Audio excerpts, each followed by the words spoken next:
Hai teman-teman, kita jumpa lagi. Aku Dr. Tony Setiobudi, spesialis bedah tulang dan bedah tulang belakang di Mount Elizabeth Hospital, Singapura. Purin selalu dihubungkan dengan asam urat. Kalau kita berbicara tentang makanan dan asam urat, ujung-ujungnya kita akan bicara tentang purin. Makanan apa saja yang mengandung banyak purin dan harus dihindari?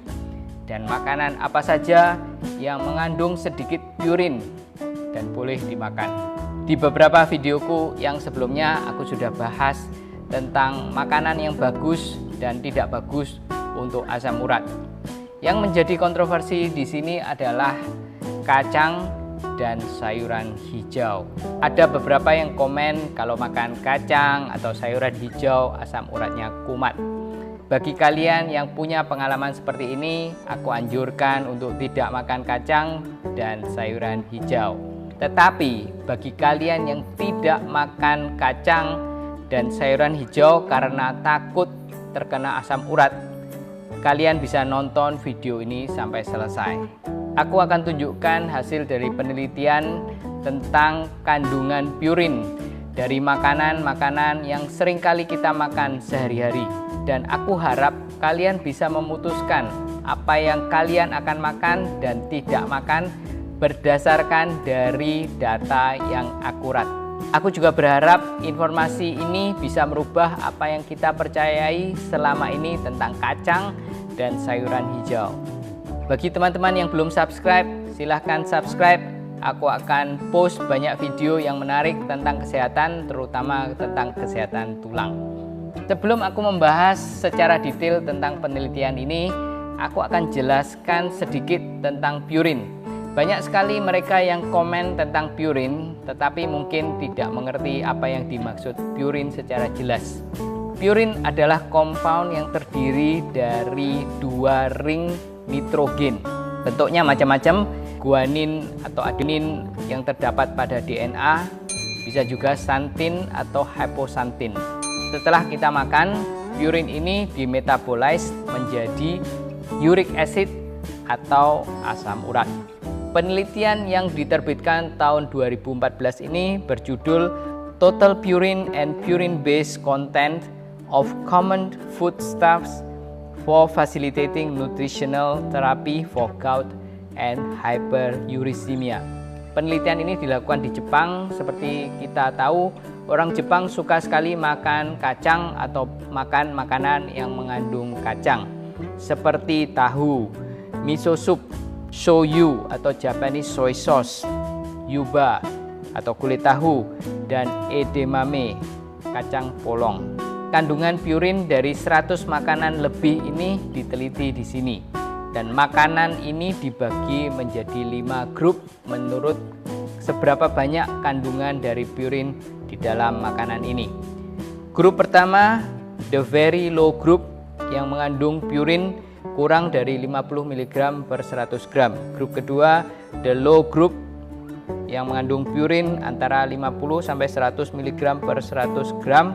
Yang ketiga, the moderate group, yang mengandung purin antara 100 sampai 200 mg per 100 gram. Yang keempat, the high group, mengandung purin antara 200 sampai 300 mg per 100 gram. Dan yang paling tinggi, yang kelima, the very high group, yang mengandung purin lebih dari 300 mg per 100 gram. Jadi grup 1 dan 2 mengandung purin yang rendah, grup 4 dan 5 mengandung purin yang tinggi. Dari 100 lebih makanan ini, aku akan fokus pada kacang, produk berbasis kacang-kacangan, dan sayur. Inilah yang menjadi kontroversi yang seringkali kita bicarakan selama ini. Banyak orang Indonesia yang percaya bahwa kacang dan sayur-sayuran adalah penyebab dari asam urat. Apakah ini benar? Mari kita selidiki. By the way, kita semua dianjurkan untuk makan makanan mengandung purin tidak lebih dari 400 mg per hari. Bagi kalian yang ingin membaca full text dari artikel ini, saya bagikan linknya di bawah ini. Kalian bisa klik. Dari 5 kacang yang diteliti, termasuk almond, peanut, dan kacang hijau semua tergolong grup 1 dan 2, yang artinya kandungan purinnya rendah.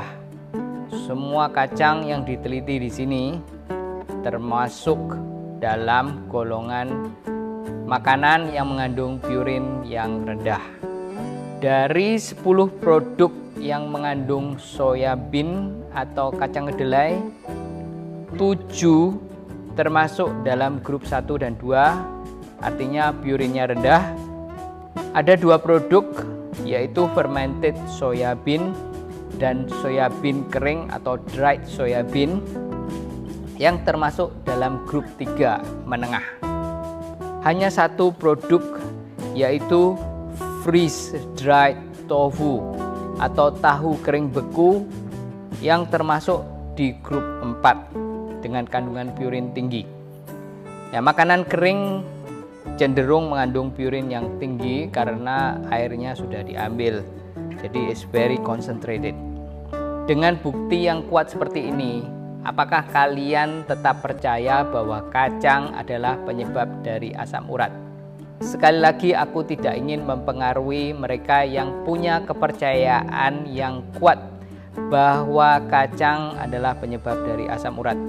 Tapi aku ingin menjelaskan ke mereka yang masih ragu-ragu atau takut makan kacang karena takut terkena asam urat. Jadi kesimpulannya, kacang itu mengandung purin yang rendah dan tidak menyebabkan asam urat. Berikutnya aku akan bahas tentang sayur. Di dalam penelitian ini ada 38 macam sayur yang diteliti. 38 sayur itu apa aja? Yang pengen tahu bisa klik di link di bawah ini.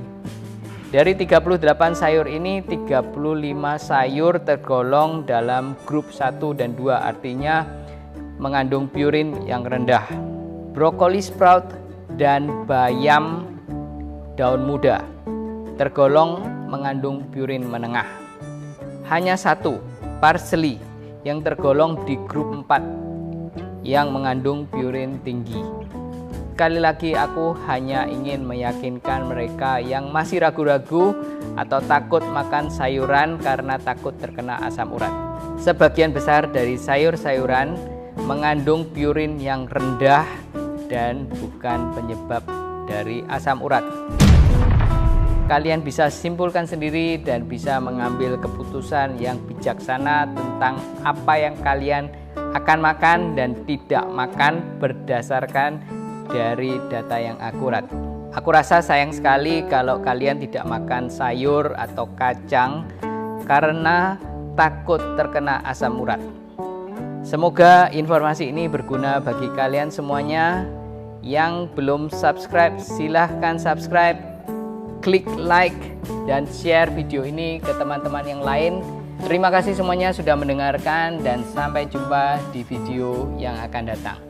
Bye-bye.